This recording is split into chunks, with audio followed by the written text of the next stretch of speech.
उड़ीसा में एक स्थान है टोटा गोपीनाथ। कौन से? तो वहाँ के जो पुजारी जी थे वो सेवा करते करते उनकी कमर झुक गई, और जैसी कमर झुकी तो अब वो ठाकुर जी को चंदन लगाते तो माथे की जगह नाक पे लग जाता, आंख पे लग जाता, गाल पे लग जाता, होठ पे लग जाता। दर्शनार्थी बोलते, पुजारी जी देखो गोपीनाथ जी की आंख पे चंदन लगा दिया आपने, गाल पे लगा दिया, मुंह पे लगा दिया। उनको बड़ी पीड़ा होती।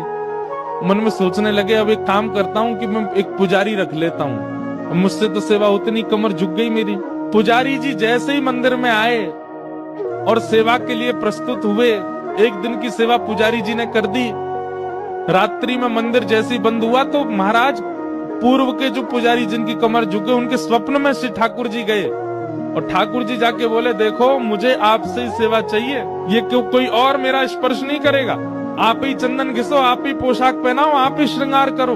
ठाकुर जी मुझे बहुत प्रसन्नता है कि आपको मुझसे सेवा चाहिए, पर मैं तो बीमार हो गया, मेरी कमर झुक गई, अब कैसे चंदन लगाऊं आपको। ठाकुर जी बोले, हमें नहीं पता, हमें आपसे ही सेवा चाहिए, कल सुबह पुजारी नहीं आना चाहिए, आप ही आओगे सेवा में। बेचारे प्रसन्न भी हो रहे थे पर रो भी रहे थे। प्रसन्न इसलिए हो रहे थे, बताओ ठाकुर जी को मेरे हाथ से सेवा चाहिए, रो इसलिए रहे थे कि मैं सेवा कर नहीं पाता। दूसरे दिन स्नान करके मंगला में जैसे ही मंदिर में प्रवेश किया तो क्या देखा, तो जैसे हम बैठे हैं सुख आसन में, ठाकुर जी नीचे ही बैठ गए। बोले लो हम भी बैठ गए, अब करो हमारी सेवा। तो उनका नाम पड़ गया टोटा गोपीनाथ। पर एक टोटा गोपीनाथ है जहाँ बैठे हुए ठाकुर